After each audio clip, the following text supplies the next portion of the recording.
அரவிந்த், டெல்லியில் என்ன நடந்திருக்கிறது, யாரையெல்லாம் சந்தித்திருக்கிறார்?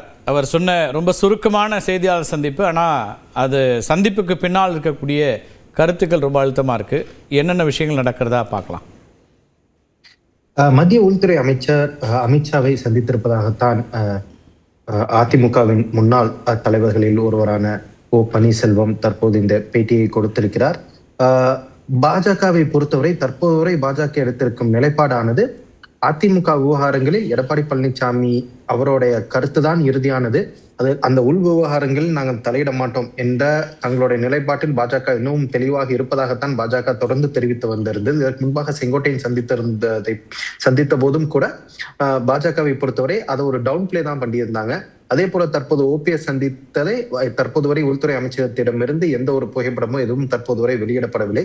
நேற்று இரவு சந்தித்ததாகத்தான் தகவல்கள் நமக்கு கிடைத்திருக்கின்றன. ஓபிஎஸ் நேற்று இரவு மத்திய உள்துறை அமைச்சர் அமித்ஷாவை சந்தித்ததாகத்தான் தகவல் கிடைக்கின்றன. அதே போல அதனைத் தொடர்ந்து மூத்த பாஜக தலைவர் ஒருவரையும் சந்தித்ததாக தான் தெரிகிறது. ஆனால் இந்த விவகாரங்களில் ஓ பன்னீர்செல்வத்தை பொறுத்தவரை நமக்கு கிடைத்த தகவல் என்னவென்றால், ஓ பன்னீர்செல்வம் மீண்டும் அதிமுகவில் இணைவதற்கான முயற்சிகள் தான் தற்போது நடைபெற்று வருவதாகத்தான் தெரிகிறது. ஓபிஎஸ்ஐ பொறுத்தவரை தனி கட்சி ஆரம்பிப்பதற்கான எந்த ஒரு திட்டமும் அது எந்த ஒரு நடவடிக்கையும் தற்போது திட்டம் இருந்திருக்கலாம், ஆனால் தற்போது வரை அதுக்கான எந்த ஒரு நடவடிக்கையும் தற்போது வரை நடைபெறவில்லை. அதிமுகவில் மீண்டும் ஓபிஎஸ்ஐ இணைப்பது தொடர்பான அந்த அடுத்த கட்ட நடவடிக்கைகள் தொடர்பாக டெல்லியில் இந்த பேச்சுவார்த்தை நடைபெற்றதாகத்தான் நமக்கு தகவல் கிடைக்கப்படுகின்றன.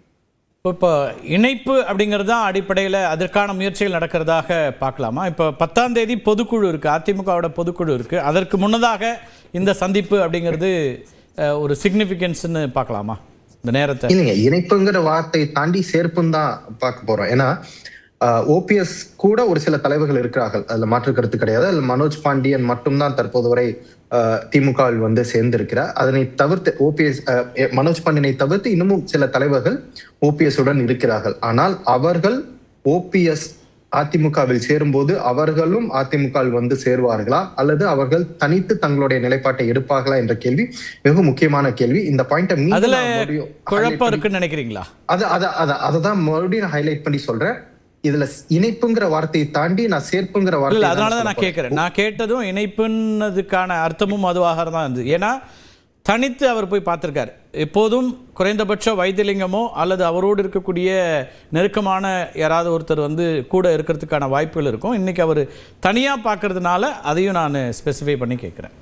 அதுதாங்க தற்போது வரை இங்கு நடைபெற்று வரும் பேச்சுவார்த்தையானது ஓபிஎஸ் மீண்டும் அதிமுகவில் சேர்க்கப்படுவாரா, அப்படி என்றால் அதற்கான கண்டிஷன்ஸ் என்ன, டேர்ம்ஸ் அண்ட் கண்டிஷன்ஸ் என்ன, அதுதான் தற்போது வரை டெல்லியில் நடைபெற்று வரும் ஆலோசனை. ஓபிஎஸ் தனித்து அதிமுகவில் சேருவதற்கான பேச்சுவார்த்தை தான் நடைபெற்று வருகிறதே தவிர ஓபிஎஸ் உடன் இருக்கக்கூடிய மூத்த தலைவர்கள் ஓபிஎஸ் உடன் இணைந்து அதிமுகவில் சேருவதற்கான வாய்ப்பு மிக மிக குறைவு. குறிப்பாக வைத்தியலிங்கம் போன்றவர்கள் என்ன நிலைப்பாட்டை எடுக்கப் போகிறார்கள் என்பதை பொறுத்துதான் பார்க்க வேண்டும். ஆனால் தற்போது ஓபிஎஸ் டெல்லியில் நடத்தி இருக்கும் ஆலோசனையானது அவர் மீண்டும் அதிமுகவில் தன்னை சேர்த்துக் கொள்வது தொடர்பான டேர்ம்ஸ் அண்ட் கண்டிஷன்ஸ் தான் டெல்லியில் பேசப்பட்டிருப்பதாக நமக்கு தகவல் கிடைக்கப்படுகின்றன. முதல் கட்ட எடுத்துக்கிறேன், பேசலாம். திரு பிரியன், நீங்க எப்படி பாக்குறீங்க இந்த சந்திப்பு பிளஸ் ஓபிஎஸ் சொல்லியிருக்கக்கூடிய அம்சங்கள்ல இருந்து? அப்ப பாஜக அல்லது திரு அமித்ஷா அதுல நேரடியாக அவங்க ஆர்வம் செலுத்துறாங்க அப்படிங்கிறத, அதனுடைய அடுத்த கட்டம் என்னவா இருக்கும், இல்லை இந்த ஆர்வம் அப்படிங்கிறத எப்படி பார்க்கணும்? இது எதிர்பார்க்கப்பட்ட ஒன்றா? எதிர்பார்க்கப்பட்ட ஒன்று தான். அதாவது பீகார் எலெக்ஷன்ஸுக்கு அப்புறம் பாஜக தமிழ்நாட்டுடைய அந்த கூட்டணி சம்மந்தப்பட்ட விஷயங்களெல்லாம் பார்ப்பாங்கன்னு ஒரு பேச்சு நம்ம ஏற்கனவே சொல்லியிருந்தோம். அதற்கான வேலைகளை அவங்க தொடங்கினாங்க. அப்போது தமிழ்நாட்டில் அதிமுக பாஜக கூட்டணி ஏப்ரல் மாதம் அமைஞ்ச கூட்டணி அது இன்னும் பலவீனமாக தான் இருக்குது. அதிமுகலேருந்து தேமுதிக போயிடுத்து, பாஜகலேருந்து தினகரெல்லாம் போயிட்டார். ஸோ அதிமுகவும் பலவீனமாக இருக்கும்போது பிரிந்து போனவர்களை சேர்க்கணுன்ற ஒரு விஷயத்தை முக்கியமாக நாங்கள் கூட்டணி சேரும்போது நாங்கள் உட்கட்சி விஷயங்களை தலையிட மாட்டோம்னு பாஜக சொன்னது உண்மை. ஆனால் காலப்போக்கில் பார்த்தீங்கன்னா கூட்டணி வலிமை அடையாமல் இருக்கிறது அவங்களுக்கு ஒரு பெரிய கவலையை கொடுக்குற ஒரு விஷயமா இருக்குது. அந்த நேரத்துலலாம் ஓபிஎஸ் தினகரன் போன்றவர்களை மீண்டும் இணைக்க வேண்டும் அப்படின்ற ஒரு விஷயம் அங்கே வருது. இப்போ தினகரன் ஓபிஎஸ்க்கு அவங்க பீகார் எலெக்ஷன் முடிஞ்ச பிறகு இப்போ அழைப்பு கொடுத்தாங்க. பட் தினகரன் ரொம்ப கிளியரா சொல்லிட்டார். தினகரனுக்கும் அழைப்பு இருந்தது. ஆமா, தினகரனுக்கும் அழைப்பு இருந்தது. ஆனால் அப்படி நேற்றுக்கு திரு நயினார் சொல்லும்போது அவர் வெளியேறிட்டார், நாங்க அவரை எப்படி அழைக்க முடியுங்கிற மாதிரி அவருக்கும் தலைமைக்கும் உள்ள கம்யூனிகேஷன் கேப்ல அவருக்கு சரியா தெரியல நிலைமை. பாஜக தலைமை அப்போ உள்ளூர்ல இருக்கக்கூடிய மாநில தலைவர் கேட்க தெரியாம அழைக்கிறாங்க. எங்க குருமூர்த்தி ஒரு சேனல்ல போயிட்டு இருக்காருங்க. அந்த சேனல் வேற, அதெல்லாம் இவருக்கு தெரியாது. நயனா நாகேந்திரனுக்கு அந்த channel RSS channel. RSS channel ஒரு போயின்னு இருக்கார். ஸோ அதனால் வந்து வெளியேறியவர்களை மீண்டும் சேர்க்க மாட்டோம்லாம் சொல்கிறாருல்ல, அது வந்து அவருடைய கருத்து, நயினாருடைய கருத்து. ஓகே. ஸோ பாஜகவை பொறுத்த மட்டும் தினகரனுக்கும் அழைப்பு கொடுத்தாங்க, OPSக்கும் அழைப்பு கொடுத்தாங்க. தினகரனுடைய பாயிண்ட் என்னவா இருந்ததுன்னா, அதிமுக தலைமை அல்லது எடப்பாடி பழனிசாமி தலைமையை முதலமைச்சர் கேண்டிடேட்னா அந்த ஆஸ்பெக்டில் நான் வந்து ஒர்க் பண்ண முடியாது. நாங்கள் வந்து அதிமுக NDA தலைமை, அதில் அதிமுக ஒரு கட்சி, நாங்களும் ஒரு கட்சியாக கூட்டணியில் இருக்கிறது நாங்கள் ரெடியாக இருக்கோம் அப்படின்றது தினகரனுடைய ஒரு வாதமாக இருக்குது. ஆக்சுவலாக ஆர்குமெண்ட்டாக இருக்குது. அதுக்கு வந்து பாஜக தரப்பில் கொஞ்சம் வெயிட் பண்ணுங்க, பேசிட்டு முடிவு பண்ணுறோன்ற மாதிரி சொல்லியிருக்காங்க. இவருடைய பாயிண்ட் வேற, தினகரனுடைய நோக்கம் வேற, இவருடைய OPS உடைய நோக்கம் வேற. OPS நோக்கம் அதிமுகவில் அந்த ஒருங்கிணைப்பாளர் பதவியை பிடிக்கணும் தான், சேர்ந்து அதை பிடிக்கணுன்றதான் நோக்கம். ஸோ அதனால் வந்து இப்போ நாங்கள் தனியாக கூடி இது 15ஆம் தேதி டெட்லைனு, இல்லாட்டி நாங்கள் ஒரு தனியாக அமைப்பு ஏற்படுத்தி நாங்கள் ஒரு முடிவெடுப்போன்ற சொன்ன பிறகு அவங்க வந்து இந்த சந்திப்பை வந்து விரைவுபடுத்திட்டு வாங்க நீங்கள் டெல்லிக்கு வாங்கன்னு சொன்னோன்னா இவர் OPS அதை எதிர்பார்த்திருந்தாரு, அவர் போனார். ஓகே. பட் ஆனால் அவருக்கு கொடுத்துருக்கிற வாய்ப்பு என்னன்னா, நான் கேள்விப்பட்ட வரையும் நீங்கள் வந்து கொஞ்சம் அமைதி காத்துருங்க, நாங்கள் வந்து எடப்பாடி பழனிசாமி ரொம்ப அடமெண்ட்டாக இருக்காரு உங்களெல்லாம் சேர்க்கக்கூடாதுன்ட்டு. ஸோ அவரை எங்களுக்கு வந்து தமிழ்நாட்டில் பாஜகவுக்கு அதிமுக மட்டும்தான் ஒரு கூட்டணியாக இருக்குது, ஒரு ஃபார்மிடபிள் கூட்டணினா அது மட்டும்தான் இருக்குது, வேறு யாரும் எங்கள் கூட வரமாட்டேன்றாங்க. அதனால் அவரை நாங்கள் கன்வின்ஸ் பண்ணணும்னா it may take sometime it may take, அதனால் நீங்கள் கொஞ்சம் அமைதியாக இருங்க அப்படின்னு. ஆனால் இவருடைய பாயிண்ட் என்னவா இருக்குன்னா, என்ன NDA கூட்டணியில் நீங்கள் சேர்க்கறதா இருந்தால் நீங்கள் விட்டுருங்க, என்ன அதிமுகவுக்குள்ளே சேர்த்து நீங்கள் ஒருங்கிணைப்பாளர் போஸ்ட் கொடுக்குறதுனா கொடுங்கன்றதான் OPS உடைய பாயிண்டாக இருக்குது. அதுக்கு எடப்பாடி பழனிசாமி எவ்வளோ தூரம் ஒத்து வருவார், ஒத்து வந்தால் அது அந்த கட்சிக்கு நல்லது. ஓகே. ஏன்னா இன்னைக்கு வந்து சவுத்துலேயும் டெல்டாலையும் அந்த கட்சி பலவீனமாக இருக்குது. 21 எலெக்ஷன்ஸ்லேயே பார்த்தீங்கன்னா கூட பாஜகவுடைய விருப்பம் என்னவா இருக்குதுல்ல? இப்போ பாஜக விருப்பம் இவங்கெல்லாம் ஒன்றா இருக்கணும் தான் இருக்குது. இல்லை ஒன்றாங்கிறதுல கூட்டணியாக ஒன்றா இருக்கிறதா அல்லது கட்சியாக ஒன்றா இருக்கிறதா? இல்லை அவங்க என்ன ப்ரெஸ் பண்ணுறாங்க, எங்களால் வந்து உங்களை அதிமுகக்குள்ளே புஷ் பண்ண முடியாட்டி அட்லீஸ்ட் நீங்கள் NDAக்குள்ளே இருங்கன்றாங்க. அவர் NDAக்குள்ளே இருந்தாருன்னா இப்போ குணசேகர் சொன்ன ஒரு விஷயம் வந்து நடக்கும்.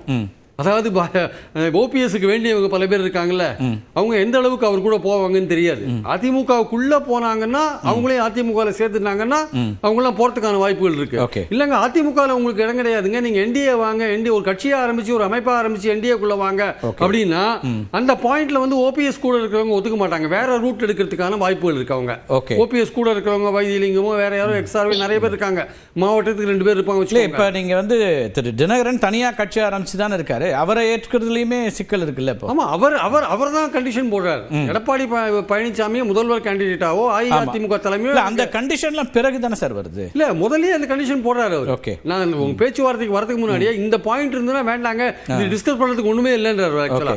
பட் அவரையும் கன்வின்ஸ் பண்ற லெவல்ல வந்து அமித்ஷா சென்னைக்கு வந்தாருன்னா பண்ணுவாருன்னு நினைக்கிறேன். ஆனா இப்போ வரையும் அதுல வந்து தெளிவா இருக்காரு. இப்ப 234 தொகுதிக்கு அவர் வந்து விருப்ப மனு கேட்கிற இடத்துக்கு போயிட்டாரு டிடிவி. அதாங்க அவர் ஒரு ஸ்டெப் அட்வான்ஸ் போய் விஜய் கூட பேச்சுவார்த்தை நடத்தி திமுக கூட ஒரு கட்ட பேச்சுவார்த்தை நடத்திட்டாரு. திமுகவுடைய ஒரு கட்ட பேச்சுவார்த்தை நடத்திட்டான்ற அளவுக்கு தான் பேச்சுக்கள்லாம் இருக்கு. ரெண்டு சைடும் அவர் 2 கதவையும் ஓபன் பண்ணிட்டார். விஜய் கதையும் ஓபன் பண்ணிட்டார், திமுக கதையும் ஓபன் பண்ணிட்டார். அவருடைய பாயிண்ட் என்னன்னா, எந்த ஒரு சூழ்நிலையிலையும் எடப்பாடி பழனிசாமி அரசியல் ஏற்றம் பெறக்கூடாது, அவருக்கு ஒரு பின்னடைவை கொடுத்தே அவனு இந்த எலெக்ஷன்ஸ்ல தெளிவா இருக்காரு அவர். அதுல அவர் ஒர்க் பண்ணிட்டு இருக்காரு, அது அவருடைய நோக்கமா இருக்கு. அதனால வந்து OPS பொறுத்த மட்டும் அவருக்கு அதிமுகவுக்குள்ள இடம் இருக்கா இல்ல NDAக்குள்ள இடம் இருக்கான்றதான் இங்க முக்கியமான விஷயம். NDAக்குள்ளதான் உங்களுக்கு இடம் அப்படின்னா OPS தனிவரமா தான் அங்க போகணுமே தவிர அவர் கூட யாரும் போறதுக்கான வாய்ப்புகள் ரொம்ப ரொம்ப குறைவு என்பது என்னுடைய கருத்து. ஆனால் அதிமுகக்குள்ள சேர்க்க வேண்டியது எடப்பாடியோட கடமை. அவருக்கு தான் முதலமைச்சர் கனவு இருக்கு, அவர் தான் எல்லோரையும் அரவணைத்துக் கொண்டு போக வேண்டும். அதுதான் நம்ம பல மாதங்களாக 23, 24 நம்ம இதை சொல்லிட்டு இருக்கோம். நம்ம இந்த ஒற்றுமையை வலியுறுத்தி பேசிட்டு இருக்கோம் நம்ம. ஆனா அவங்க என்ன நினைக்கிறாங்க, ஒற்றுமையை நம்ம வலியுறுத்தி பேசினாலே ஏதோ இது வந்து அதிமுகவுக்கு எதிராக பேசுற மாதிரியான ஒரு நிலைப்பாடாவே நினைச்சிட்டு இருக்காங்க. அது ரொம்ப தவறான ஒரு விஷயம். எடப்பாடி பழனிசாமி தன்னுடைய அந்த கண்டிப்பான தன்மையை விட்டுவிட்டு கொஞ்சம் நெகிழ்வா இருக்க வேண்டிய அவசியம் வந்திருக்கு. அவருக்கான தேவையும் கூட. பேசலாம். முதல் கட்ட கருத்து எடுத்துக்கிறேன். மற்றவர்கள் அரவிந்த் நீங்க குறுக்கிட வருவீங்க, என்ன சொல்லுங்க? இல்லைங்க, அங்க மட்டும் எனக்கு ஒரு சின்ன மாற்று கருத்து இருக்கு. OPS அதிமுகவில் இணைந்தால் கூட, அதிமுக கட்சியிலேயே போய் அவர் சேர்ந்தால் கூட, கூட இருப்பவர்கள் அனைவரும் OPS உடன் சேர்ந்து அதிமுகவில் போய் சேர்வார்களா என்ற கேள்வியும் சந்தேகமும் எங்கிட்ட இருக்கு. அதையும் நான் பதிவு பண்ணிக்கிறேன். ஓகே, பேசலாம். ரைட். திரு KCP நீங்க எப்படி பாக்குறீங்க? நான் வரேன் மணிகண்டன், நீங்க நிறைவா உங்கள்கிட்ட வர நிறைய கருத்துக்கு சொல்ல விரும்புவீங்க. திரு KCP பேசிட்டு வரேன்.